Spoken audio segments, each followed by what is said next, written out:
지난 시절 돌이켜보면 나만 생각하느라 나를 위한다는 생각에 놓쳐버린 것들이 하나둘 후회라는 이름으로 뒤따라옵니다.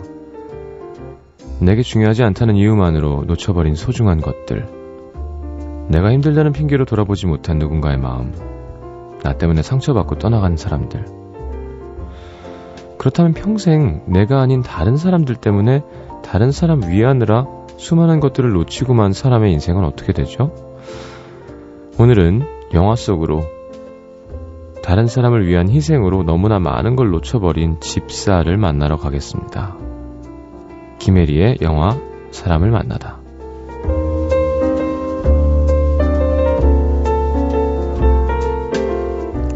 어서 오십시오. 반갑습니다. 네, 잘 지내셨어요? 잘 지냈습니다. 네. 어떻게 제가 아까 오프닝에 요정을 만난다는데 그런 표현은 이렇게 마음에 드셨나요? 아니요, 그런 표현은 아무리 안 보이는 라디오지만 그래서는 안 되죠. 아니요. 예. 박정희 씨 뭐 요정인가요? 요정이죠. 사람이죠. 김연아는 좀 여정 이런 것 같아요. 김연아 씨도 가만히 있을 땐 좀 얄미운 얼굴이 있어요. 두 분이 닮으셨잖아요. 그러고 보니까. 예, 근데 예. 피겨 할 때는 요정 맞죠? 예, 그렇죠. 그 순간에는 할 말이 없잖아요. 예. 박정희 씨도 그냥 있으면 그냥 키가 조그만 약간 예민한 액센트가 좀 특이한 LA 출신 여자죠. 네. 노래하면 요정임에 분명합니다. 김일희 기자님도 뭐 그냥 있을 땐 그냥 안경 낀 기자인데요. 방송할 때와 글 쓸 때나 아마 사람들은 요정으로 생각하는 사람들도 있을 겁니다. 글 쓰는 현장을 못 보는 게 천만다행이죠. 결과물을 얘기한 거예요. 김연아도 연습 현장이 이렇게 썩 좋지는 않을 거예요. 뭐 성시경 씨도 무대에 올라가서 노래하고 춤추시면 그 순간은 천사잖아요. 아, 춤이에요? 아, 방송들이 늘어서 문제야. 호랑이를 키웠어. 자, 어쨌건요. 어서 오시고요. 가을, 이제 뭐, 좀 날씨가 이상해졌어요, 기후가. 그렇죠, 예. 좀 가을이어야 되는데 안 가을이고. 낮에는 매우 덥고. 예. 예. 이렇게 많이 오면 안 되는데 태풍 오고. 좀, 그쵸? 봄, 가을 너무 짧고. 그렇죠. 그러니까 이렇게 얘기하잖아요. 뭐라 그러나 관리비 불변의 법칙이라고 하나? 보일러 끄면 에어컨 켜고. 예. 에어컨 끄면 보일러 켜는 식으로 계절이 그러니까요. 교대를 해서 생활비는 계속 변함없이 유지된다라는 얘기가 있잖아요. 군대는 좀 그래요. 네? 군대에는 두 개의 계절이 예기치 있습니다. 못한 곳에서 또 군대가. 두 개의 계절이 있습니다. 예, 어떤? 여름과 되게 더운 여름, 겨울과 무지하게 추운 겨울이 있습니다. 전혀 봄, 네, 가을. 봄, 가을은 별로 느낌이 없어요. 왜냐하면 대부분 산악지대나 좀 그렇기 때문에 뭐 가을인 듯 하더니만 밤엔 되게 춥고 왜냐면 새벽에 근무를 쓰니까. 그렇죠. 예. 또 해 뜨기 직전에 날 때는 굉장히 춥고 하니까. 아, 생각도 하기 싫습니다. 네. 자꾸 얘기가 나오네. 이제 그만할 때도 됐는데. 자, 기자님 오늘 집사. 네. 영화 제목 뭔가요? 남아있는 나날 The Remains of the Day인데요. The Remains of the Day? 예. 예. 원래 Remains겠네요, 그러면. 그렇죠. 네. 원래 원작 소설 제목하고 같아요. 가즈오 이시구로라는 영국 작가가 쓴 소설이에요. 원래 일본인이지만 6살 때 영국으로 이주해서 영문학 쪽에 많은 성취를 해서 상도 많이 받은 작가죠. 네. 너무 부럽네요. 네. 누구는 뭐 하고 있는데 누구는 영문학 쪽에 많이 성취를 해서 상을 받았다 그러니까. 누군가는 보이고. 또 성시경 씨를 부러워하고 있는걸요, 뭐. 많은 사람이 부러워하죠. 예. 얼마 전에 되게 재밌는 댓글 봤어요. 알겠습니다. 조효정 씨와 키스 기사가 나서 그 밑에 막 댓글을 봤거든요. 네. 어떤 남자분이 에라이 네가 다 해라. 아니 내가 뭘 했다고. 근데 그 어떤 마음이 와 닿더라고요. 뭐 그런 노래나 뭐 기사 나갔을 때 댓글 중에 제일 인상적이었던 게 뭐예요? 그런 거예요? 수도 없죠. 얘는 뭐 목소리 빼면 아무것도 없는 놈이라는 등. 그건 그렇게 재밌진 않다. 아, 재밌는 걸로 해드려요? 네. 얼마 전에 네. 제가 1박 2일에서 이제 할머니 할아버지들 모시고 간 게 약간 훈훈한 기사가 났어요. 아이고 효도심이 강한 네. 어르신을 잘 존중하는 착한 효심이 강한 청년이었다. 거기에 악플 달긴 참 쉽지 않죠. 예. 고수가 필요할 것 같은데요. 그러더군요. 진짜 마음에 안 드는데 이렇게 착하기까지 하면 어떻게 해서 까야 되지? 라고 고민을 했더라고요. 그 밑에 그렇게 그런 고민하지 마시고 즐거운 추석 연휴 보내세요.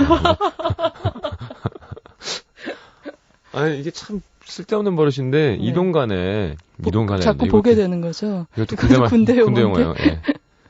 이동간에 자꾸 이렇게 보게 돼요. 할 일도 없고 전 스마트폰도 아니라 네. 예, 전화가 되게 낡았어요. 예. 매니저 것도 이용을 하고. 네.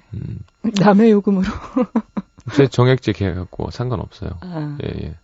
그 정도는 저도 압니다. 네. 제 경우에는 제 기사에 달린 댓글 중에 제일 재밌었던 건 정말 제가 너무 감명 깊었고 평생 간직할 거예요. 뭐였나요? 딱 한 줄인데 정말 저의 모든 걸 파악한 댓글이었어요. 뭐였나요? 이 여자는 대체 뭐가 문제야? 그런 댓글이 있었어요. 평생 간직하시겠다고요? 예, 근데 너무 제 자신을 꿰뚫어 본 것 같은 거예요, 이분이. 그러니까 그 평범한 뭐 영화 리뷰들을 모은, 그러니까 제가 일기체로 쓰는 영화 리뷰들이 있는데요. 그걸 보고서 이 여자는 대체 뭐가 문제야라고 썼는데 노멀하지 않은 어떤 해석과 시각들을 우리가 볼 땐 참신하고 놀랍고 창의적인 느낌인데 그냥 범인이 봤을 때는 뭐야? 이럴 수 있죠. 아니 그렇게 다독거려 주시지 않아도 돼요. 그 자체로 괜찮았어요. 알겠습니다. 상처받으시는 스타일은 아닐 것 같아요. 상처받게 아니 상처는 받겠지만 예를 들어 약간 존재감이 없는 그러니까 좀 이 사람 진짜 외로워 보이는구나 하는 정말 아기를 위한 아기성 댓글 있잖아요. 네, 아기에 의한 뭐였나요? 케네디가 했던 거 세 종류 그거 말이죠. 그런 거 봤을 때 이렇게 막 무시하고 말 것 같은 스타일일 것 같은데. 뭐 그렇죠. 그러니까 아주 전곡을 찌르는 게 더 아프잖아요, 사실. 그러니까 정말 글에 허점을 찌른 게 아픈 거지. 그냥 이분이 이런 걸 몰라서 이런 얘기를 하시는 거야라고 내 자신이 그 마음속에서 반격을 할 수 있으면 그건 별로 남지 않아요. 괜찮아요. 전곡을 찌른다고 해서 생각난 얘기를 해드리고 넘어가겠습니다. 우리 진짜 앞에 길어지는 클럽에 갔습니다. 나이트 클럽에 어렸을 때. 내가 했던 게 아니었구나. 전 거짓말을 잘 안 하는 스타일이니까 믿어주세요. 그때 한참 그런 게 유행이었대요. 예를 들어 마음에 드는 여성이 있으면 와, 코 했죠? 진짜 이쁘게 생겼다. 일종의 찬사로? 예. 그게 한창 유행을 했던 거죠. 그래서 여자가 왔길래 코 했죠? 진짜 너무 이쁘다. 라고. 코 했죠? 그랬더니 여자가 한 3초 있다가 재수없어. 그냥 가더래요. 전곡을 찔린 거죠. 전곡을. 저는 재수할 때 처음 가서 얼마나 순진했냐면 즉석 만남을 하잖아요. 여자분을 끌어다가 앉혀서 인사를 시키는. 다 춤추러 나왔는데 전 춤을 못 추잖아요. 혼자 앉아 있었던 거죠. 술을 마시면서. 여자분이 와서 앉는 거예요. 그래서 제가 그랬습니다. 여기 제 친구 자리인데요. 그랬더니 여자가 한 3초 있다가 재수없어. 예, 저는 지금 아니 왜 내 친구 자리에 앉아서 술과 안주를 먹으려고 그러다가 그치 이상한 사람이잖아요. 그래서 친구 자리를 했더니 재수없다고 욕까지 하고 가는. 근데 그렇게 아무 자리에 와서 막 앉는 게 즉석 만남이에요? 아니지. 이쪽에 앉으시라고 아마 그 웨이터 하시는 분이 했는데 전 그걸 못 본 거죠. 그렇구나. 그 사람 입장에서는 되게 기분 나빴겠죠. 예. 첫날 그런 일이 있었습니다. 자주 가진 않았습니다. 절 봐서 어디가 제가 클럽 다니는 사람으로 보이시겠습니까만. 자, 오늘 미안합니다. 남아있는 나는 함께 할 텐데. 이런 식으로 좀 수다 떨다가 노래 한 곡 듣고 넘어가는 거죠. 노래 들을까요? 네. 자, 검고 섹시한 남자 흑인 보컬을 골라오셨네요. 이 노래를 고른 거는 사실 집사 나오는 영화 중에서 여러분이 제일 최근에 잘 기억나시는 건 배트맨 시리즈일 거예요. 알프레드 아저씨. 그래서 그 그 배트맨 시리즈 중에서 배트맨 포레버라는 영화가 있었어요. 아마 3편이었는데 네. 거기 사운드 트랙에 들어있었던 노래 골랐습니다. I compare you to 네. Seal의 Kiss from a Rose 듣겠습니다. 이 가사가 너무 어려워요. 근데 해석해보면. 자, 듣고 옵니다. 자, 하이디 클룸 부럽네요. Seal의 Kiss from a Rose 함께 들었습니다. 자, 오늘 네. 집사. 예. 예. 집사라는 예. 직업은 어디에 제일 많이 있는 건가요? 어디서 시작된 건가요? 메이드가 아니라 버틀러죠. 예. 예. 근데 저도 이게 궁금한 게 그래서 우리 주변엔 없잖아요. 사실 보통 사람들 드라마적인 주변에는. 허구에서 뭐 한번 윤상현 씨가 한 적이 있습니다만. 아, 그것도 그렇고 그 최근 들어서 너무나 많이 나와요. 뭐 예전에 뭐 꽃보다 남자에도 나왔었고 네. 로열 패밀리라는 드라마도 있었고. 근데 왠지 하녀는 좀 그저 이미지가 네. 못 배우고 좀 빈민계층에서 이렇게 일만 하는 느낌이라면 왠지 집사는 교양 있고 배우고 뭐 예절을 자녀들에게 가르쳐주고 뭐 요리도 잘하고 운전도 잘하고 모든 걸 다 하는 만물 박사 같은 느낌이 왜 있을까요? 그건 이제 집사란 직업의 특징 때문인데 이런 거죠. 이제 그분이 하는 일은 가사이고 사실은 간의 노동인데 네. 이런 집사를 두는 집안은 굉장히 살림살이가 큰 집안 아니겠어요? 이게 보통 드라마에서 우리가 보듯이 재벌 집안이잖아요. 그렇죠. 그러니까 그 일을 수행하는 데 있어서는 기업을 움직이는 거에 상당한 수완이나 전문성을 필요로 하는 거죠. 살림을 꾸리는 게. 그렇죠. 예. 그리고 이제 이 집사라는 직업이 사실 제가 궁금했어요. 그래서 국세청 직업 분류에 있나 우리나라에 과연 존재하는 직업인가. 네. 그래서 도대체 뭐가 문제세요? 네? 이제 하나 얻어 걸려. 딱 이 타이밍이죠. 예. 근데 있는 것 같더라고요. 그게 또 근데 재벌이 우리나라 드라마에서 예전에는 어떤 배경에 큰 힘을 가진 적대자로만 등장을 할 때는 이 집사까지 나올 일이 없었는데 최근 몇 년 들어서 점점 재벌을 낭만화해서 표현을 하고 예. 좀 뭐 시크릿 가든이라는 뭐 드라마도 있었고 저렇게 먹히는 것도 참 특이합니다만. 예, 그리고 아예 뭐 로열 패밀리처럼 재벌 내부로 들어가서 파헤치는 드라마까지 나오게 됐잖아요. 그러면서 예. 이제 집사가 전면적으로 드라마에 많이 등장을 하게 됐는데 그러고 보면 있겠네요. 그죠? 있을 거라고 생각해요. 이름은 다르겠죠. 아니 뭐. 당연히 예를 들어 예. 그 별 세 개나 그죠? 예. 무슨 다이 그거랑 이렇게 그죠? 그 골드 예, 별 이런데 메인 집안에 네. 그 엄청난 이게 있을 거라고 생각해요. 뭐 저택에 왠지 그죠? 운전도 믿는 사람 시키니까 네. 그 집안에 이렇게서 몇 대가 이어져오는 뭔가 그런 게 있을 것 같긴 한데요. 네, 있을 거라고 뭐 이름이 실장이건 뭐 직함이 그렇죠. 무엇이건 간에 예, 예, 예. 있을 거라고 생각을 하고요. 그러니까 이 집사라는 직업의 특징은 제가 생각하기에는 이제 사회적으로 실제로 계급은 중하층이라고 할 수 있는데, 그러니까 저는 지금 우리나라 집사를 얘기하는 건 아니고 이제 영화 속에서 나타나는 집사를 네. 얘기하는 건데요. 오해하지 마시고요. 예, 그렇지만 그 행동 규범은 문화적으로는 상류층의 규범을 내면화하고 있는 사람인 거죠. 브라만이죠. 네. 카스트까지 나오고 네. 오늘 너무 어지러워요. 뭘 4개 갖고 도대체 뭐가 문제예요? 괜찮은데 이거? 예. 그렇게 좋아하신다니까 계속 해드려야죠. 이런 게 특징이 됐겠고요. 예. 예. 그래서 뭐 사실은 그 일본 만화 중에 보면 흑집사라는 그 캐릭터가 오타쿠들 있잖아요. 일본 만화 오타쿠들이 있습니다. 좋아하는 캐릭터 중에 네. 흑집사라는 캐릭터도 있더라고요. 그래서 거기 보면 이제 집사란 직업의 고충, 집사 일의 미학, 집사의 마음가짐 뭐 이런 것들이 쭉 나온다고 해서 한번 꼭 구해보려고 생각을 하고 있어요. 집사라는 구하신 건 아니고요. 예, 제가 집사라는 직업에 조금 매력을 느끼는 게 있어서. 예. 자, 어떤 면에서 매력을 느끼시는지 짧게 뭐 얘기해 주시면. 예, 그러니까 제가 전에 제 사고방식에 대해서 성격에 대해서 잠깐 말씀드린 적이 있잖아요. 그러니까 기대치를 낮게 잡아서 그걸 좀 넘치게 하는 편을 선호한다. 네네. 희망을 많이 갖지 않는다. 근데 집사처럼 저도 이렇게 아주 중대한, 역사적으로 사회적으로 중대한 일은 아니지만 작은 일을 이렇게 천천히 제대로 하는 걸 좋아하거든요. 그래서 아마 집사한테 좀 끌리는 게 아닌가 싶어요. 예, 집사라는 직업, 그러니까 예. 집사한테 끌린다 그러니까 왠지. 집사라는 직업에 끌리는 예, 거예요. 예. 그렇구나. 그러네요. 그러고 보니 일맥상통하는 면이 있군요. 예.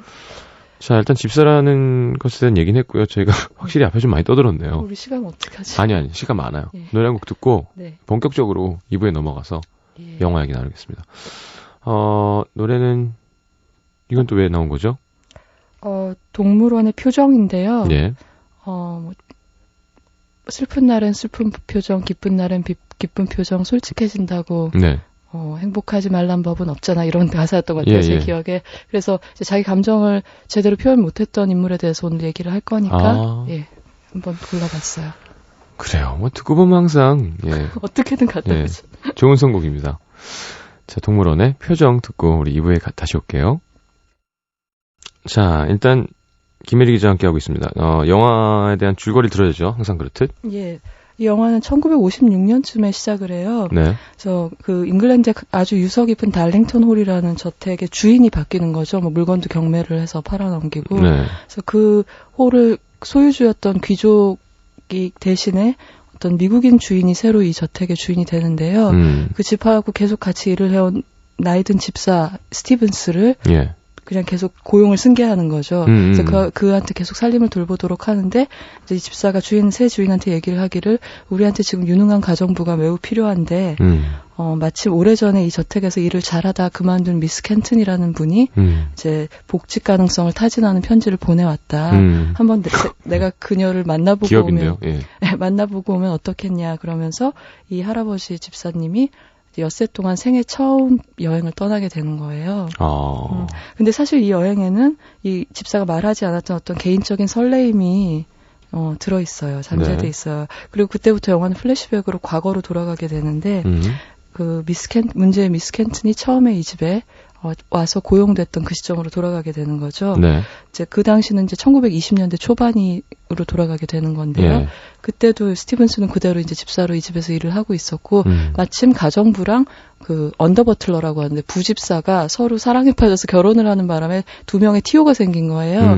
그래서 이 가정부로는 미스 켄튼이 오고 자기의 보조로는 자기 아버지를 고용을 하게 돼요. 그러니까 스티븐스 집안이 2대째 집사를 하고 있는 집사 집안인 거죠. 그러니까. 그렇죠. 근데 이제 노쇠에서 일을 잘 못하시니까 집사 보호로 이렇게 들어오게 됐는데요.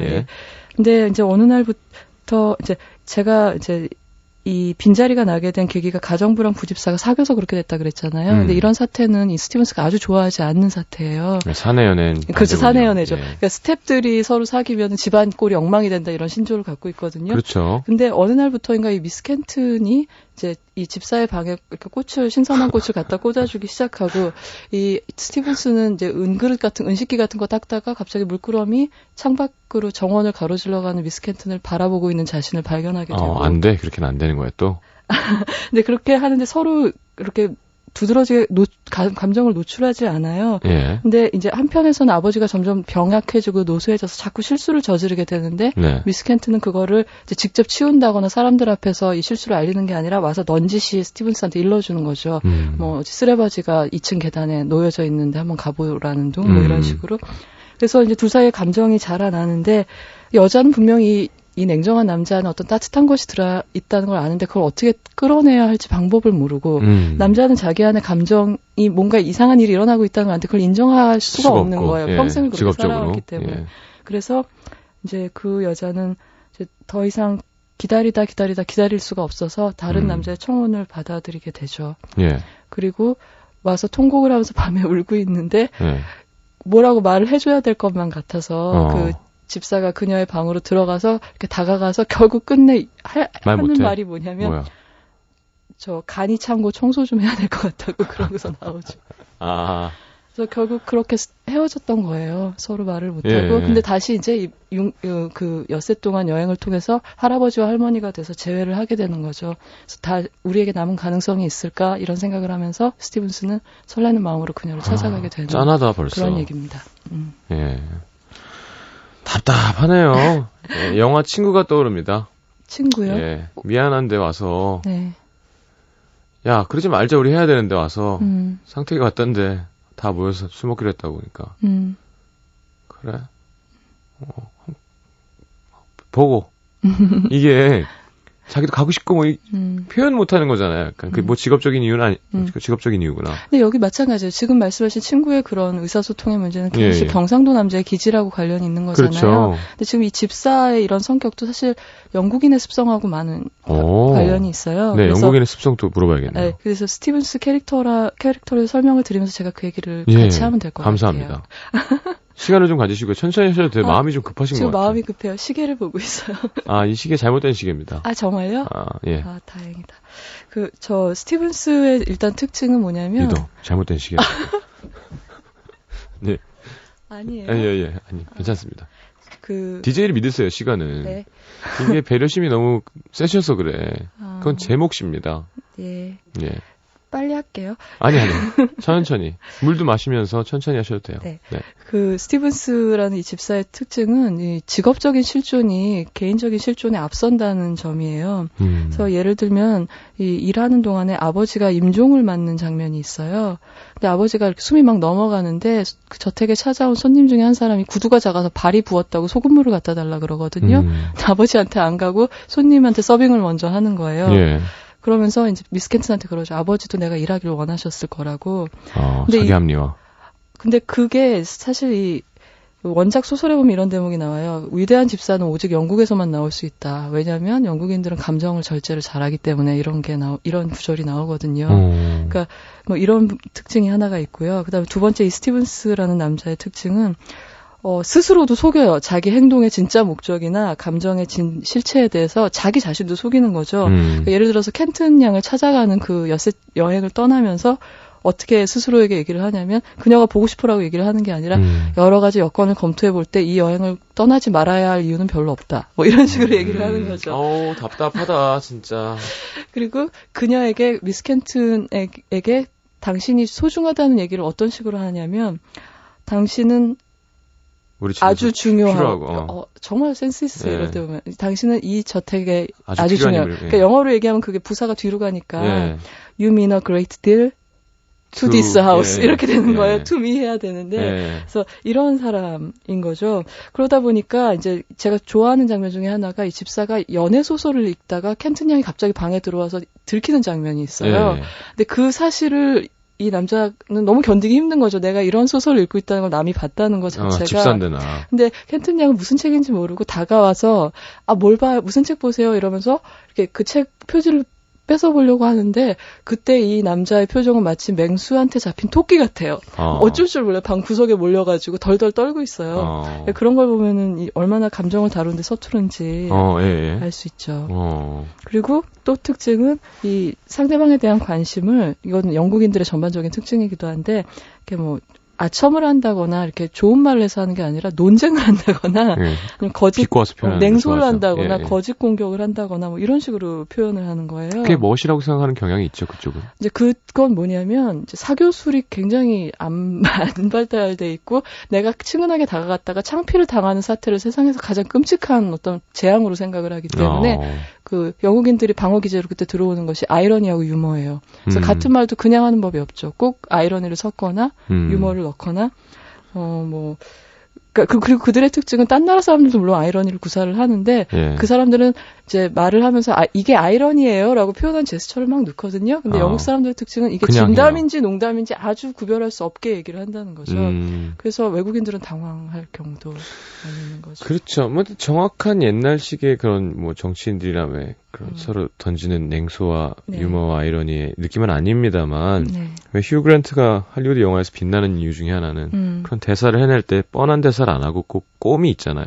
그렇죠. 혹은 아주 어울리죠. 혹은 뭐 엠마 톰슨 영국 배우들의 그 라인을 맞습니다. 보면 항상 그냥 하는 게 아니라 약간 비유를 항상 하고 그러니까 예를 들어 뭐 가장 쉬운 예로 뭐 그 남자 작곡 그 여자 작사에서도 그 노래 처음에 시작할 때 딱 끄고 그 노래 Could you sing a little bit louder because this song is intended for humans. 이 노래는 사람들을 위한 곡이니까 좀만 세게 부르라는 뜻은 목소리가 그냥 너무 작어라고 했으면 될 것을 맞아요.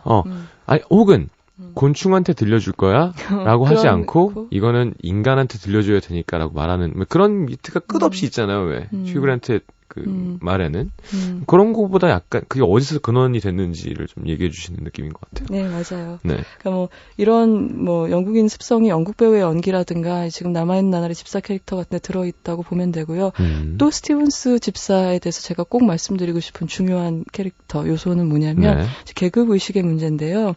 영국 사회는 조금 다른 나라보다 계급이 먼저 발전을 했기 때문에 이게 꼭 상하의 의식뿐 아니라 각 계급이 다 자부심이 있어요. 노동계급은 노동계급대로 자부심이 있죠. 네. 그리고 집사도 마찬가지고 어떤 부분에서는 주인이 집사의 눈치를 볼 때도 있는 거죠. 그러니까 어떤 예의 범절이라든가 이 하우스의 룰 이런 거에 대해서는 집사가 더 권위를 갖고 있을 때도 있거든요. 그래서 어떨 때 보면 이게 굉장히 조화로운 사회 같은데 어느 지점에 이르면 확고한 문턱이 있는 거예요. 그게 뭐냐면 이런 장면이 있어요. 이 영화를 보면은 그러니까 민주주의라는 게 얼마나 위험하고 나약한가라는 걸 보여주기 위해서 그 귀족 손님과 주인이 대화를 하다가 갑자기 이 집사를 불러다가 지금 현재 영국과 미국의 교역 문제가 뭐 때문이라고 생각하나 자네? 근본이 제도 때문인가? 그러면 이제 듣고 있다가 공장님 죄송합니다. 서비스를 해드릴 수 없어서 그 문제에 대해서는 제가 도와드릴 수가 없겠습니다. 이렇게 대답하는데 그런 식의 자존심을 상하게 하는 몇 가지 그런 외교라든가 경제에 대한 질문 몇 가지 던져서 스티븐스가 몇 번 대답을 못하니까 그 신사가 그렇게 말을 하죠. 봤지? 얼마나 이게 어리석은 제도인지 알았지? 저런 사람들한테 결정권을 주란 말인가? 이런 식으로 얘기를 하거든요. 그리고 그 어떤 많은 외교적인 중대한 결정이 이루어지는 모임이 이 저택에서 이루어지는데 그때마다 이 집사와 하인들은 그 자리에 있었지만 사실 그들은 거기 없었던 거나 마찬가지인 거죠. 그렇죠. 예. 그러니까 거기에 개입을 할 수 없었기 때문에 그래서 어떤 이제 슬픔이 나중에 전쟁이 끝나고 나서 찾아오냐면 이 집사는 자기 계급에 자부심이 있기 때문에 자기가 아래 계급이라서 이 신사들을 섬기는 게 아니라 이 신사와 귀족들이 도덕적으로도 인간적으로도 존경할 만한 인간이기 때문에 내가 이들을 돕고 있다, 서비스를 하고 있다라고 합리화를 하면서 사는 거죠. 그러면서 억지로 어떤 중요한 문제에 대해서 자기 판단을 억누르기도 하고요. 그러니까 자기도 이성이 있음에도 불구하고 이분의 주인의 판단이 옳을 것이다라고 믿는 거죠. 근데 그 전쟁이 끝나고 나서 이 달링턴 홀의 주인이 나치의 부역자로 몰려요. 그러니까 친독일 귀족이었던 거죠, 이 사람은. 그래서 이제 시대적인 단죄를 받게 되면서 이제 스티븐슨 상당히 가치관의 혼란에 빠지게 되는 거죠. 그렇죠. 믿었던 게 없어지는 거니까. 예, 그래서 시대 정신이 바뀌면서 자기 나름대로 자기 삶의 방식에 자부심을 갖고 있었는데 가치관 자체가 이제 무너지니까 거기에서 그 자신의 지난 인생조차 부정해야 되는 그런 고통을 격동기에 태어났기 때문에 이 시대의 변화하는 이행기에 살았기 때문에 겪게 되는 캐릭터가 스티븐스라고 할 수도 있어요. 이런 디테일이 다 드러난다는 얘기죠. 맞아요. 감독은 누군가요? 제임스 아이보리라는 감독인데요. 예. 이 영화의 재밌는 점은 또 굉장히 영국성에 대해서 깊이 파헤친 영화잖아요. 네. 근데 이 원작자는 일본 작가라고 제가 말씀을 드렸고요. 네, 일본 출신 작가고요. 네, 감독은 미국 감독이고요. 그리고 제작자는 인도계 제작자고요. 영국한테 상처받은. 예. 시나리오 작가는 독일계 유태인이에요. 그래서 이제 이 팀이 만든 다른 영화가 전망 좋은 방이라든가 하워즈 앤드 같이 이엠 포스터의 영국 소설을 정말 누가 봐도 영국 영화인 영화들이거든요. 예. 심지어 헤리티지 필름이라고 불리기까지 해요. 영국에서는. 근데 이런 걸 볼 때 이런 생각이 들죠. 반드시 어떤 민족이나 국가의 특성을 내부자가 꼭 잘 보라는 법은 없다. 그렇죠. 그러니까 외부자이기 때문에 오히려 이제 잘 관찰할 수 있는 단면이 있을 수 있다. 이런 교훈을 주는 그런 면이 있어요. 알겠습니다. 야, 정말 왜 따발총이라고 하죠? 제 말 또 속사포. 와다다다다다다다 하는데 정말 죄송합니다. 전곡만 팍팍팍팍팍 귀에다가 짝짝짝짝 꽂아주면서 영화가 보고 싶게 만신창이를 만들어주시네요, 저희를. 자, 일단 추천곡 이소라의 운명. 이거 왠가요? 그냥 미스 켄튼하고 스티븐스 집사의 사랑을 생각하면 이 둘이 결국 끝내 가장 가까이 있는 장면은 한우산을 쓰고 있는 거예요. 마지막에 노인돼서 만났을 때 비가 갑자기 쏟아져서. 노인돼서, 그러니까 그런 장면을 보고 그다음에 마지막에 돌아오면 이 영화에서 인상적인 이미지가 그 달링턴 홀 안으로 이제 모든 걸 포기하고 체념하고 스티븐스가 다시 저택으로 돌아왔을 때 비둘기 한 마리가 날아 들어와요. 예. 천정이 높잖아요, 저택이니까. 그 안을 막 날아다니다가 이제 무사히 날려보내려고 집주인하고 집사하고 막 애를 쓰다가 창문을 열고 새를 날려보내는 장면. 그리고 카메라는 크레인숏으로 그 저택으로부터 다시 창공으로 빠져나오는 장면이거든요. 근데 그걸 보면 그 새를 날려보내고 그러는 그 집사의 모습을 보면 그래 나의 새는 날아갔구나라는 그러니까 저 운명적인 어떤 그런 걸 느끼게 돼서 그러니까 좀 이 노래 들을 때 느꼈던 제 정서랑 좀 비슷한 것 같아서 골라봤어요. 노래를 한다. 참 말씀 맛있게 잘하세요. 그렇죠? 예. 제주입니다. 요정 같으세요. 그런 말을 영화를 보게 하는 요정. 영화의 요정. 여러 가지 요정, 샴푸 요정도 있고 뭐 요즘 피겨의 요정, 야, 영화를 보게 하는 요정이네요. 서태지를 좋아하는. 자, 이소라의 운명 듣고 돌아옵니다. 자, 다음 주 영화 예고 좀 부탁드리겠습니다. 예, 다음 주에는 한국 영화 얘기하려고요. 네. 김기덕 감독님의 빈집이란 영화가 있었어요. 예. 제이 씨와 이승현 씨가 주연을 했던 영화고요. 예. 거기서 제이 씨가 연기한 태석이라는 남자에 관해서 얘기하려고 그렇습니다. 합니다. 김기덕 감독님 네. 좋아하세요? 아, 감독님의 어떤 영화들은 아주 좋아합니다. 예. 예. 적절한 답이었습니다. 예, 빈집은 그 중에 한 편이에요. 예. 싫어하는 영화도 있으신가요, 그러면? 싫어한다기보다 그 이야기가 좀 상대적으로 그 훌륭하지 않다고 생각되는 영화도 있었고 제가 차마 못 봤던 영화도 있었고 그래요. 그러니까 전 그런 거 싫어요. 세상에 밝고 이쁜 게 얼마나 많은데 굳이 그렇게 안 좋은 걸 모르겠어요. 그럼 전 좀 보수적인 성향이라. 다음 주에 같이 얘기해요, 그 얘기도. 알겠습니다. 그렇게 목소리를 같이 얘기해요, 그 얘기도. 도대체 뭐가 문제인 거야? 자, 광고 듣고 이브스 플럼의 Save a Prayer라는 곡 들으면서 저는 3부에 다시 오겠습니다. 기자님 감사합니다. 뭐죠, 이 분함은? 안녕히 가십시오. 안녕히 계세요. 네.